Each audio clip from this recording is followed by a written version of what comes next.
Hey guys, welcome back. BDCKR here. We're back with Season 8, Episode 42 of our weekly Q&A video. We're trying something a little bit different this week. So, swapping over to the new device, we actually finally have audio again after a long time of not having any from the device audio, I should say, right? Right, the in-game audio. Yeah. Yeah. And so... Because it's, I should comment too, like when you're recording the gameplay and you're trying to capture the audio from the speakers, it's really awful because it sounds really bad. And you catch all the background noise too. Oh, it's super tinny, yeah. And anybody else making noise is much more clear than the actual game making noise. And when you say anybody else, it's usually the person playing and making body noises. But, yeah, just kind of nasty. Yeah. So the difficulty I always had with those videos is I felt more of an obligation to do some sort of commentary because otherwise it's just no sound at all. And it always felt weird watching a game like that. Yeah. And now I don't feel so weird. In pure silence. Well, Right. Pure silence is kind of uncomfortable, honestly. Right. So our normal, I guess for the people who don't see us here in our studio, studio overstates it a little bit, is that our workflow is we get some footage that we think is going to match the time that we're going to be talking. Mm-hmm. And then we talk to it. Mm-hmm. And when we run out of time, we have to find more footage to add at the end of it. And it's a bit of a pain in the butt. So instead, we were just going to talk as much as we want. If we're in the middle of a fight, we'll still be willing to end it. But then you get some interesting footage at the end to play around with. Yeah. And to watch, I mean. And you should probably turn down that on your headphones a bit. I'm hearing it, and I don't want there to be echo in the that's a good idea. the final version, just because it's a little bit... There we go. Anyways, so yeah, we are... moving forward, if this works out, let us know what you think about it first off, but the actual length of content here might be different from the length of video, and I'm sure... if you're here just to listen to us talk, you might click away or off as soon as it ends, and that's fine. Or if you're watching the fight and ignoring us, which seems like, you probably could just be playing yourself, but so, you might keep watching to the end, which is also great. Now, I want to point out what I consider the bonus footage at the end, where I think I've got some footage at the end that's going to make sure that we have enough, but probably will run longer than we talk, is what would have been our latest, fastest Phantom Zone Crystal run at the elite level ever, which is just barely over 11 minutes, which is super fast. Our last one was just under 12. This one's barely over 11, except it is actually not our fastest Phantom Zone run ever, because we've done an even faster one recently that's less than 10 minutes. And we're going to save for when we have a chance to review the footage first, so that we can make sure we highlight anything that's really interesting. The video itself is a few seconds longer than that because it's the last crystal, and there's about 20 seconds of waiting for the final reward that you normally wouldn't have to. But, I mean, seriously, 10 minutes is ridiculous. Yeah. At the elite level. So, anyways. Pretty good. Yeah, so it's probably worth hanging around for at the end if you're going to be watching. So, our first question of the week comes from Shawn RB Perfect Pattern. And they say, what is the best gear for healing? I stay with a Quinn on my team. And then we have a reply from Juan Loaiza? Sounds right. Loaiza. As always, let us know how to pronounce it if we're doing it wrong and you want us to do it less wrong. And they say, well, I mean, if you want for Quinn, use Totem, because since it doesn't do damage, it refills, and you can slam it to full health. But the best for healing is a nice combo ender character with Super Pill and Azrael. And then Shawn fires back, or not fires back, because that makes it sound like it's an argument, but replies. I asked because 9 out of 10 I have her on the team, but she really does not have any damage or combos. Feel like she takes up a spot. I'll keep her in the third slot if needed. Right. So there's it's an interesting question for me, because the not obvious part is, when you talk about healing, are you healing just yourself or are you healing the team?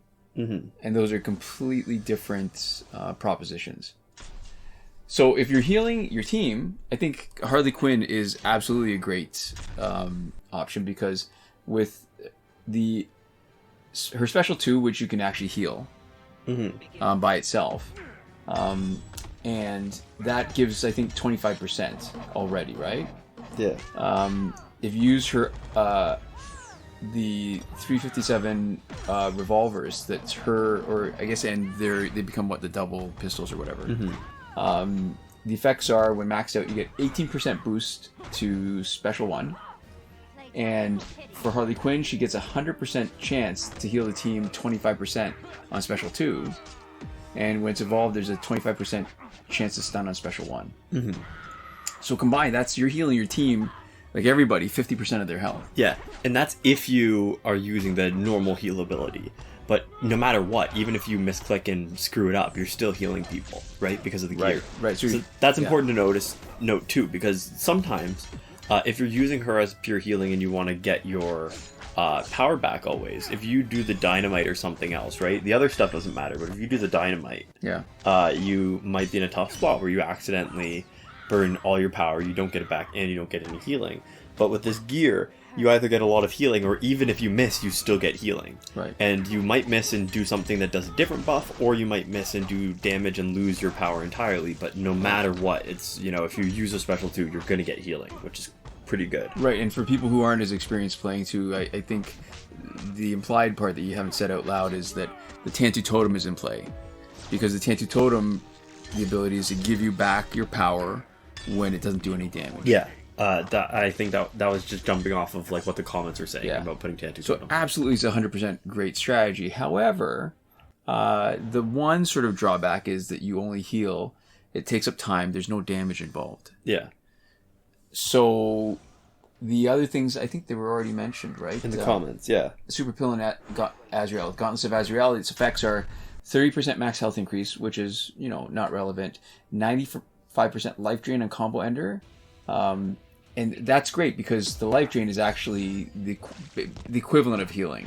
I mean, they call it something else, and I think for certain rules of passives and stuff and blocked abilities, they count differently.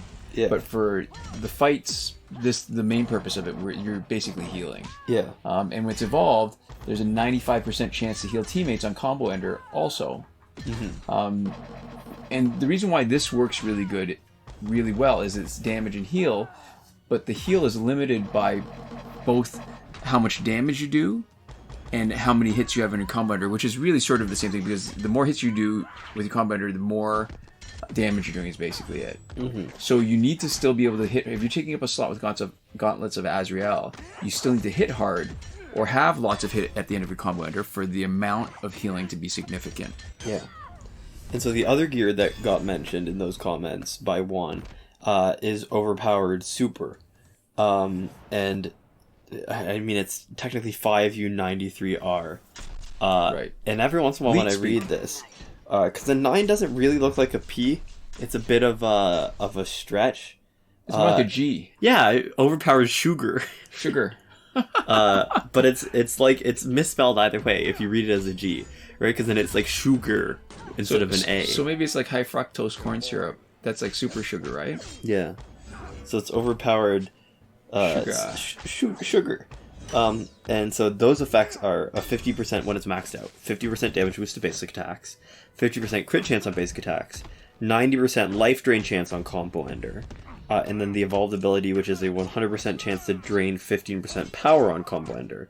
And so, it's similar to how the Gauntlets of Azrael work in terms of the life drain, but the important part to notice is that that's not like a team life drain. Right. But it does boost your attack. So it doesn't cost you the slot the same way. Like, so when you take it to heal with Gauntlets of Azrael, you're giving up a slot that you could use to boost your damage on your combo ender. So that works really well on a team because it does both. It's offensive and defensive at the same time. Yeah, but it's not team healing. Right. It's self-defensive. Right. So you need to put that on a character who actually has value in and of themselves. So they have to either be a tank or they have to be able to deal pretty good damage, right? Unlike, Harley Quinn. Harley Quinn can be terrible by herself.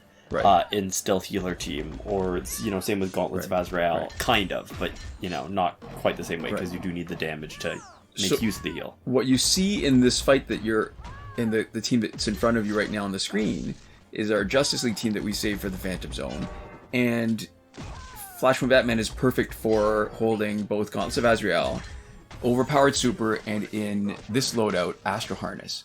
And we've talked about it before, but it's probably worth revisiting in that he's already got a huge amount of damage boost because of his passive, where he does those... his crit damage is doubled what it should be compared to others. So he does a huge amount of damage when it crits.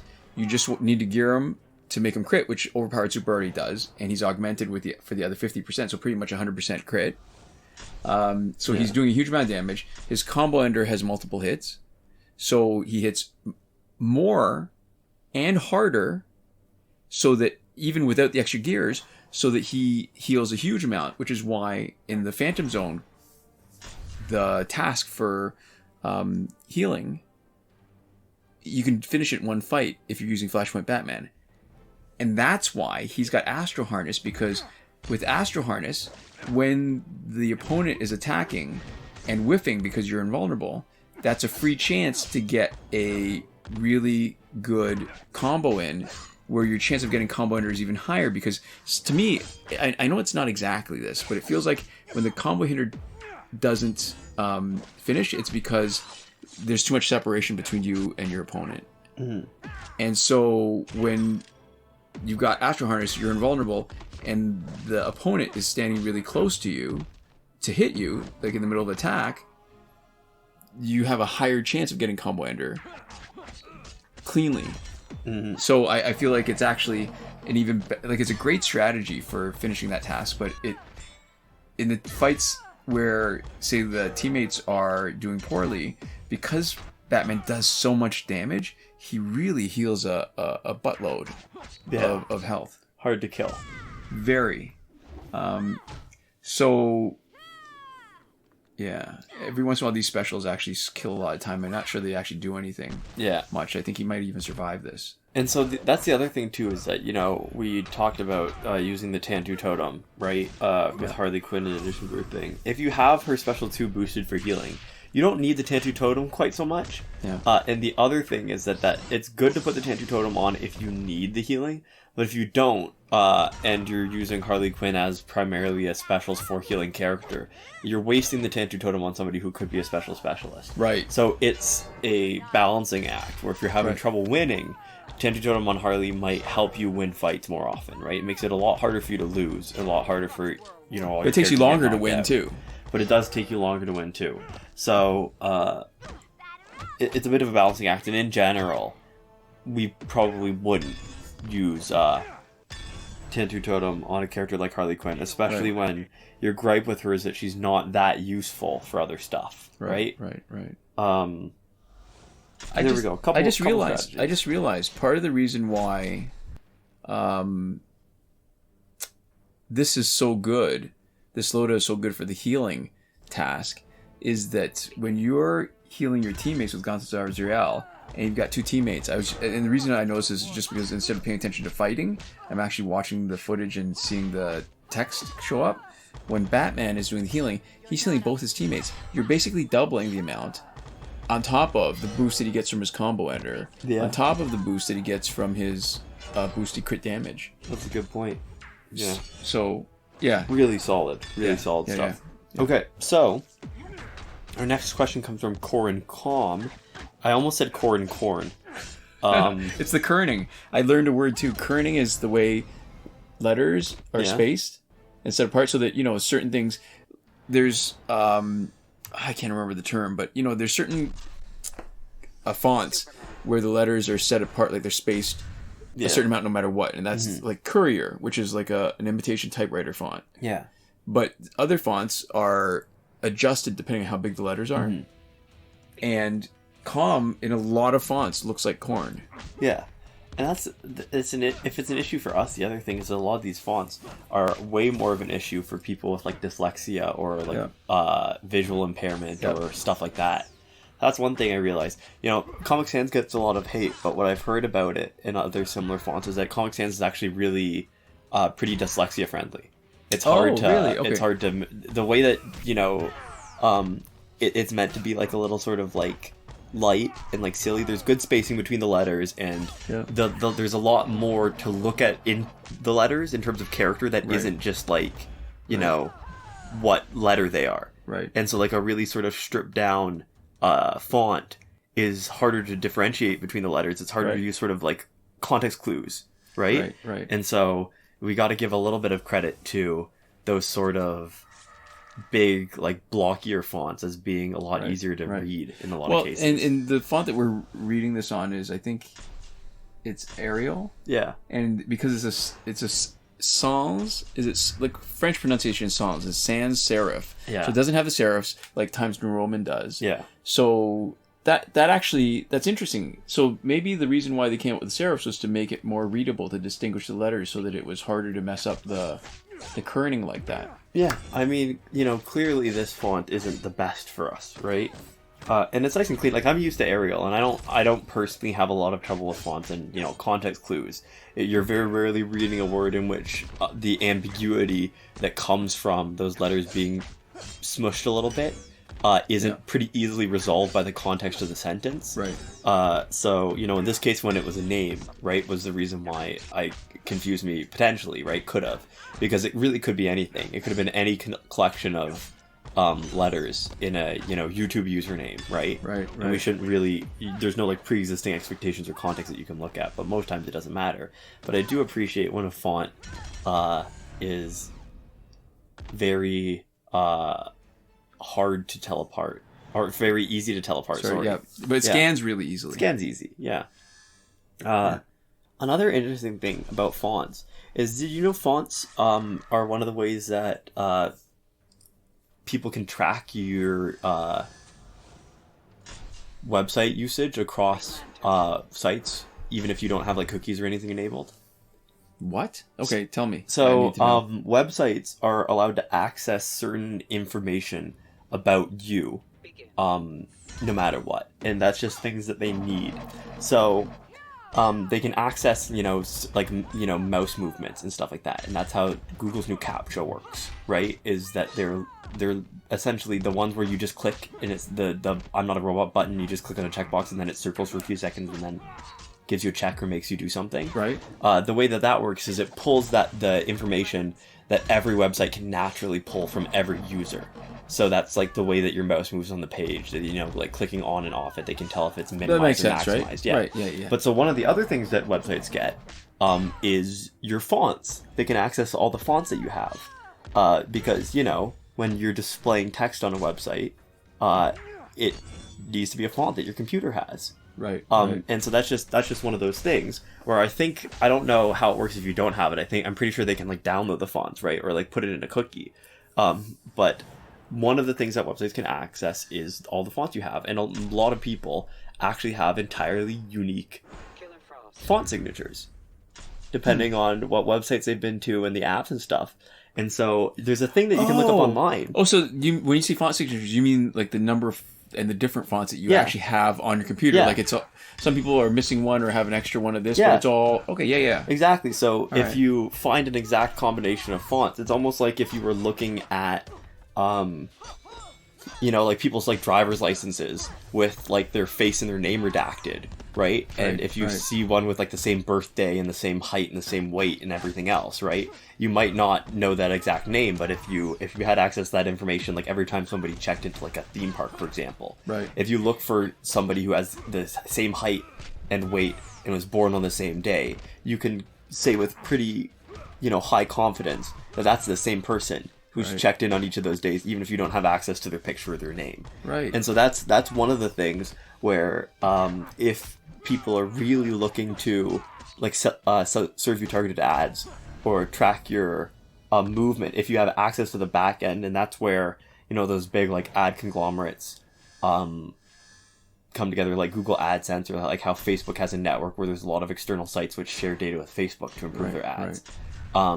Where those things come in, because if they want to, even if you have cookies off, and third-party cookies are the thing that people are sort of worried about getting tracked, right? Where the third-party cookies are like, oh, this is your profile, and it's how they can look at what you're looking at on a bunch of different websites and do stuff that's not directly for you as an end user, but for sort of the businesses and selling your data. You can still do that with fonts, and I didn't know that until I read it, but it made a lot of intuitive sense. Sure. Yeah. Maybe after this video you'll check if you have a unique font profile.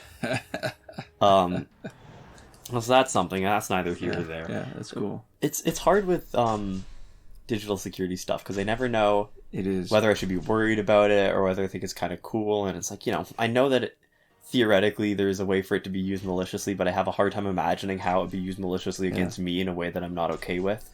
I'm still waiting to get a dual SIM phone so I can have a backup SIM for a dead account where I get nothing except for security, like dual factor authentication. Yeah, so this is another thing that we talked about security. I don't know if we've ever talked about it on the channel, but one of the ways that people get hacked, even when they are really good about their sort of a lot of aspects of their data hygiene, right? Their personal security, and they have these good behaviors and patterns, is that after a certain point, if you're a famous person and your information exists online, what somebody can do is call and impersonate you to all like the major like phone companies in the country that you live in, and try to get your phone number ported to a different SIM.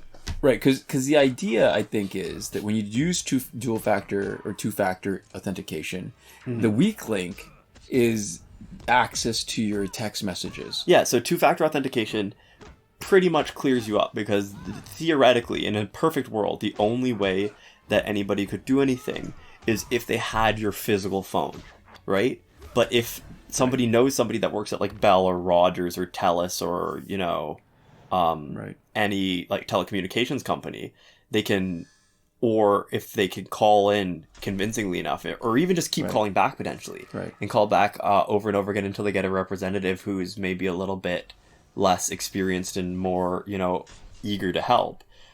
People can potentially port your SIM, and the weak point there is that it's the social hacks. Like to be able to hack somebody's 16-digit password and guess at it randomly is almost impossible. It takes a huge amount of computing time, and it's just not practical. But the time that it takes to just get access to your backup, where when you have a failed password attempt, say reset my password, getting access to somebody's email would work. But in order to get the access email, you could use their phone. Yeah. And so the thing about it is, to get that reset, you need the phone number. But it's really easy for a phone number to be compromised in a data breach. So if you use your phone number to, on like a non-important account, if you use it to like sign up for like Kroger's or whatever, right? There's like 100 different places that could breach your phone. So maybe you lose your phone number in a personal data breach. Or anybody who has your phone in their contacts loses your phone number to personal data breach. And it's apparently not that hard to like look up if you have somebody's full name in certain places on the internet. I don't know if that's dark web or whatever, right? Maybe just like, less than savory, like normal websites. It's not hard to look it up and find that. And then they call in and they say, hi, my name is X, right? And this is my phone number, and I lost my phone and I need to port it to a new SIM card and get it done. So what you're supposed to do is have a burner phone, or a burner SIM, and you're supposed to have this phone number that you don't associate with anything else. That's not associated with you. Yeah. Right? So, you never give it out to any of your friends. You never do anything. And the only places that, the only thing that you use it for is specifically two-factor authentication, and you only use it for two-factor authentication for stuff that's important to you. Stuff that has, like, for example, like monetary value. So it's the kind of stuff that if you lost a data breach, you'd already be sort of primary level screwed, right? That you'd know instantly and that you need to address instantly if there was a data breach, right? So like your bank account, for us it would be our YouTube channel, right? Maybe our Patreon, right? Things that where you're actively getting money from it, and if there was ever a breach, they would need to tell you right away because, in all likelihood, somebody would have just stolen money from you, right? And so if you do that, then it's apparently hard to impossible for somebody to do that without actually literally stealing your phone. And so that's one of those things where it doesn't have to be that much because, buying like a prepaid SIM card, you can get places where you have to like a minimum like $100 a year or something type spending. Or stuff like that. There's pretty cheap options to have something open. Because I think you buy minutes for $100. That's the level a lot of companies cut off where the credit will last for a year. Yeah. Yeah. And so for about $100 a year, that's a way of making you go from sort of that one extra level. And it's not about it being impossible to get your information, right? Because theoretically, somebody could like hack into their database, look at like your name on the credit card for who paid for the server, and then work backwards. But what really matters is that it makes it hard enough that nobody is going to be randomly targeting you. Somebody has to be specifically targeting you, and they have to be really sort of confident. They have to really know what they're doing and be really specifically dedicated. Right, and motivated. There just aren't a lot of people like that. Yeah. Even if you're like relatively famous in the public eye, right? Or you have accounts that people know would be worth money. Right. There's other people who are as famous or whose accounts would be worth as much money. There's other easier ways to get that same money, and it's the same thing with like bike locks, where it doesn't have to be impossible to get through. It just needs to be more convenient to steal somebody else's bike, right? Or when you're like running away from like a wild animal, you don't have to be the fastest person. You just have to not be the slowest, right?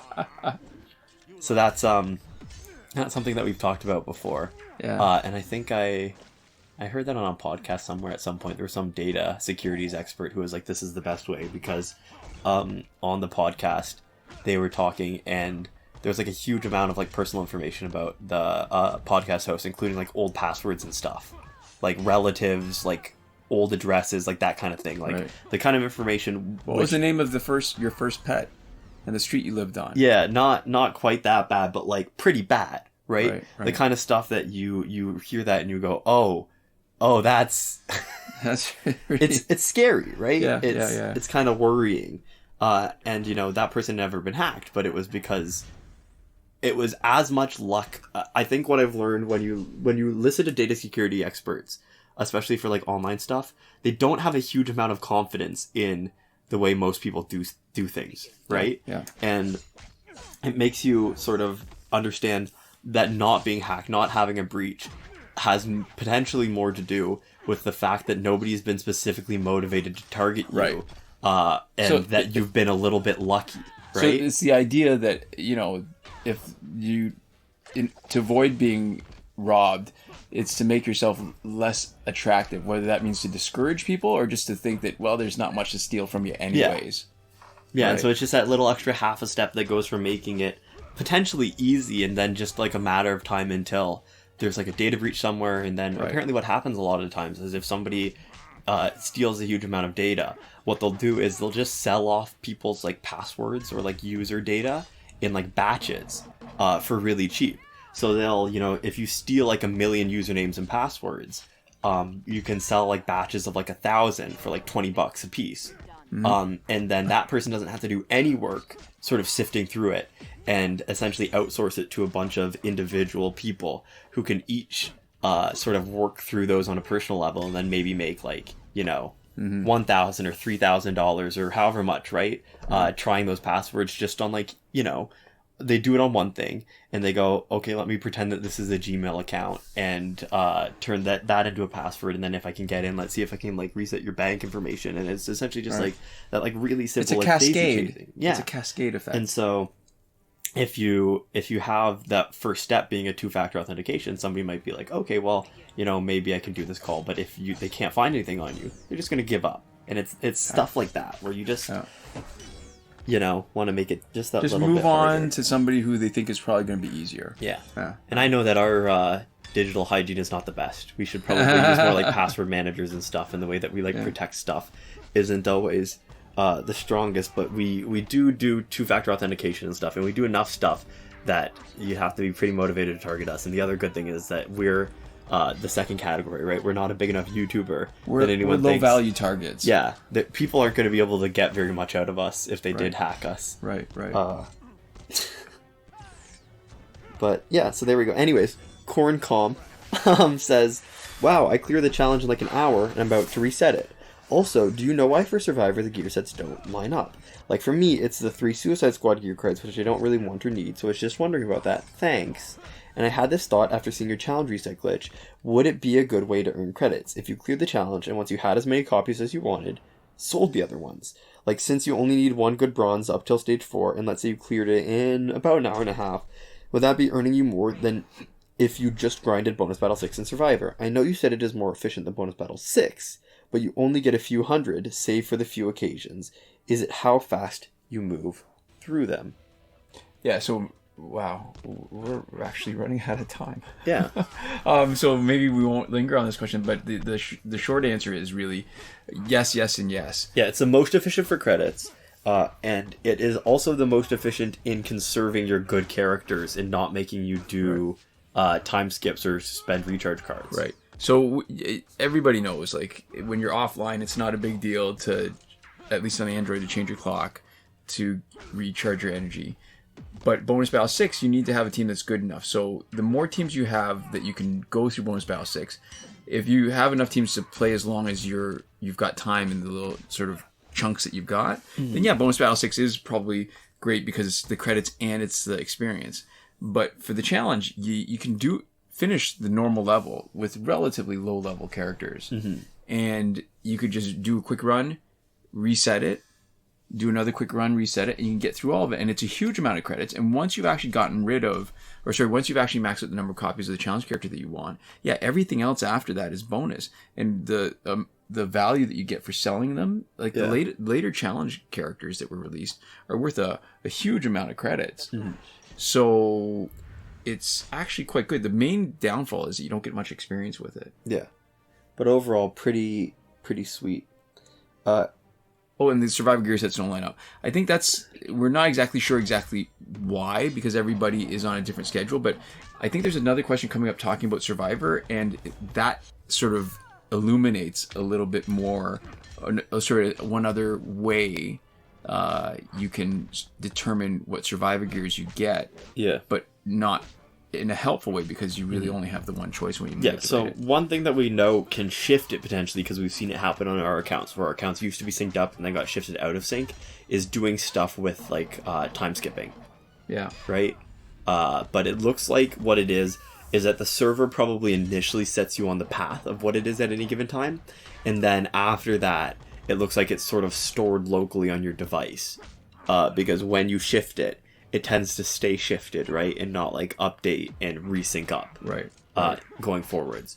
So at some point, clearly there's something communicating with something, and a lot of people's are synced, so we're assuming that server initially sends you on it, but it doesn't look like they care enough to keep checking back, because there's no real way of exploiting getting a different survivor award, so I guess it doesn't matter a lot.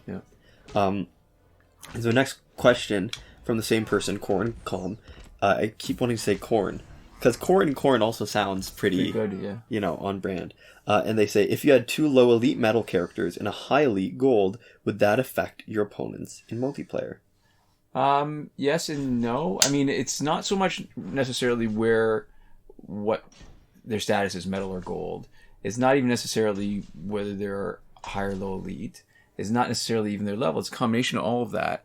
And there's never been an explicit discussion in the game itself about what that represents, but in Injustice 2 Mobile, they actually have a thing called threat level, and based on how they use it, I'd imagine that there's definitely something on the back end, at least for the developers, where they assign a certain threat level for each characteristic, Yeah, there's a calculation going on. So the important part that matters really is their stats, and as far as we can tell, when we've played in the past, if their stats line up, it doesn't matter whether they're like bronze, silver, gold, metal, whatever.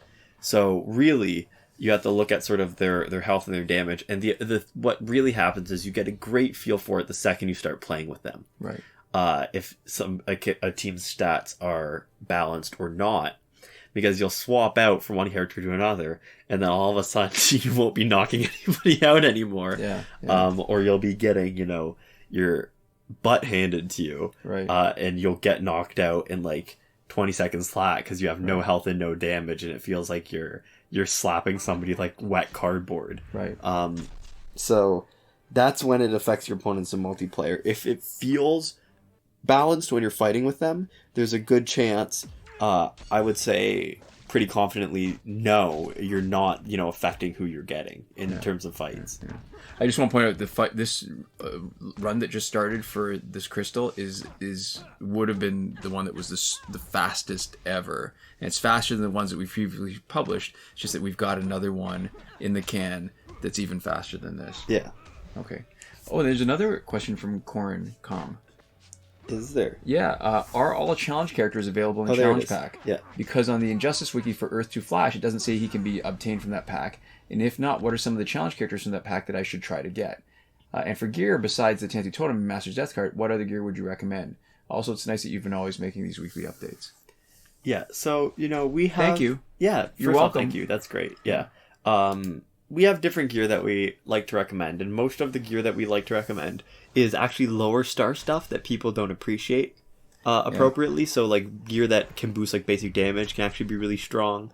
Stuff like Mark of Lady Shiva and stuff like that, just the lower star stuff that is almost as good as higher star gears, but doesn't get a lot of appreciation. But really, it's cheap to get the maximum benefit out of them. Yeah. And even your investment in it early on doesn't cost you anything because it means that you just get more crystal, more shards later, right? So it's one of those things where it improves your progress early on. Mm-hmm. But unlike other games where those things, it comes at a cost because then you still have to build up your other sort of resources or whatever, right? Yeah. You still can, it still pays off later. So yeah, if we're recommending gear to you, and when you ask this question, the assumption that we have to make is that you don't have everything, right? That you're asking for what to put your resources into and what to sort of search for, right? And the answer is that really you're going to get what you get, and the gear that we recommend is the for really early is the low star gear with abilities that you want, right? And then the deeper in you get, sort of the medium star gear with the abilities you want, and then it's only when you have enough resources that you're comfortably maxing out those low and medium gears that you should probably think about shooting for the best gears. So if you don't have Master's Death Card and Tanty Totem, the gears that boost special damage is a bit of a waste. Priority should be on boosting basic damage, whether it's basic damage in absolute terms or basic damage crit chance. Yeah. And then after that, once you've got as many of those as you can, then the next step would be power gen gears. Mm-hmm. And if you have all the gears, if we're making the assumption wrong and you're thinking, what should I put on who? Then I recommend checking out our multiplayer videos and looking for either teams that you're running or characters that you're running. And in those videos, I think like 99% of the time, I'm sure it's possible that we've missed gear at one point or another. Or not talked at length, but if you've got everything and you're just looking for how to gear people up, there's a lot of inspiration in there. And if you watch those videos, separate from just those specific characters, if there's an exact right character where it's the same as the one that you're using, that's a great place to look. But even if there's not, we have the different archetypes, right? Specialist, basic damage dealer, and tank, and we gear people for those archetypes. Sorry. With some modifications, like for example, when we have somebody with a stun, right, is when we want to put on Cloak or Necron Scythe, right? So you can look at that and sort of say, well, I got a stun character who I want to be a specialist. What do they have, right? And that's where I would look for that, because it's hard to say, oh, these are the gear that you should always use in every situation. It is so individual dependent, but that's a great place to start and look at sort of our thought process. The other part of the question, we could have a whole Corncom episode actually, potentially, was about the challenge packs. So the last time we did a detailed analysis of the challenge packs was way back when, before a lot of the Earth 2 characters were out. I think the only Earth 2 character at the time was maybe Solomon Grundy.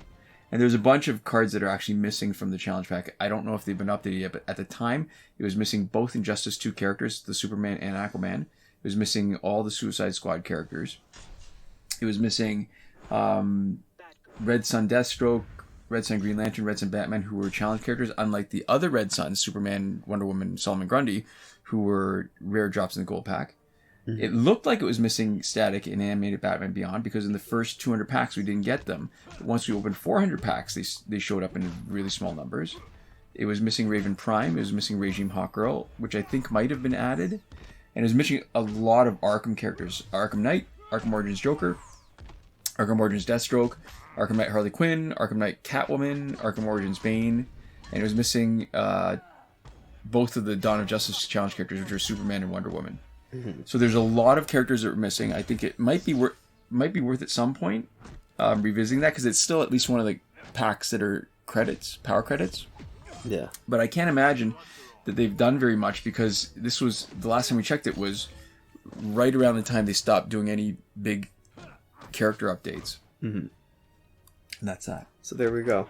And we'll answer this last one just because we've also already alluded to it earlier in the episode. So this one comes from Credit Score, or Credit Score. I'm pretty confident I know I'm pronouncing this one right, just because it's words, right. not a name. But, maybe I'm not. Maybe I was just blasé about it, and I was just dismissive of somebody's actual name, but I think I'm safe on this one. So I should just notice on the screen, it's Steel Health. It wasn't Heal, but it's Steel Health. In my mind, I'm just doing... It's like when you know where an address is, you drive there all the time, but you don't know what the actual number or the street name is. It's like that. I do it. It's actually Steel Health, so it's got to be a component of... When you take health from them, you're building your own up. Yeah. Yeah. And so Credit Score says, "Hey, I've got a question. Is there any way to change your time so you get different Survivor gear rewards? There was one time I got companion card rewards while I was on League of Assassins rotation, but I've not been able to force any other reward types. I currently need all 4th World stuff and Deluxe Score gauntlets." So the interesting thing, the one thing I wanted to point out about this, because even though you can't really pick what you get, really, there's the funny thing is, when you are connected to the internet, your Survivor gear still goes according to what the internal schedule that you have is, which is relatively consistent. Every 2 weeks it changes. It's the same order for everybody, but it's not simultaneously the same thing for everybody. So I think a lot of people are maybe one week off potentially, but I think a lot of us are just really 1 or 2 weeks off at the most. I don't think it shifts big. However, if you start Injustice with the internet connection off, and you play Survivor, the default gear that's built into your game with no server connection is the Suicide Squad companion gears. Yeah. And that would be cool if they were actually really good gears. Yeah. But most of them are pretty bad. I think the Killer Croc one is great for a tank, but otherwise I have very little interest. Oh, actually that's not true. Enchantress gear is pretty good, not because of its real abilities, but because the skulls act like hits. They stagger. I was thinking more that it acts like it neutralizes special. It locks out your specials, the other team's specials. So while they're waiting for the skulls, they can't hit you with their power.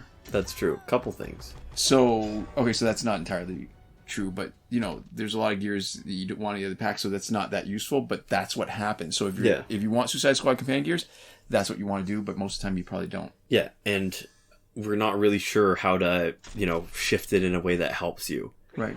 Yourself. If you mess around with your date and time stuff enough, you might be able to do something else. Mess around and find out. Yeah, but we don't really... that's not a glitch so much as just a thing that can happen. Right. And we don't particularly recommend that. I don't think at this point there's anything that it would do that would be really bad, but we also don't know that. We haven't tested that for ourselves, so that's sort of a use at your own risk, probably safe, but also probably not helpful. You'll do it, and I don't know what the chances are of you actually getting any meaningful results with it. So, kind of just is what it is. Yep. And I think that is a good place to stop. We definitely don't have time for anything else, so we'll let this fight play out. But we'll look at our people that we got to thank and our sort of closing statements for the video, like it's an essay or a debate. So we'd like to give a shout out to Eliza Lobsters on the Plane Caton. She wants everyone to know that you can bring live lobsters as carry-on on Air Canada. There you go. Or packed, stowed baggage too. And you don't have to buy an extra ticket for them. Yeah, no. Well, I guess if they were human-sized, you probably would. Yeah. But this shout-out was brought to you by a lobster-themed cardboard carrier, which featured in an Air Canada safety video. I'm not exactly sure why it would be worth it to anybody to bring a lobster as carry-on on a plane. Right. But I guess it happens. They've got rules for it anyways, even if it doesn't. And we'd also like to give a huge thank you to all the lovely folks who support us on Patreon. And that would be Victor Gomez, Consul Peasant, and Edwoon, who are supporting us at the highest tier, last word. Sinemac and Mohammed Albshaiti at the Your Message Here tier.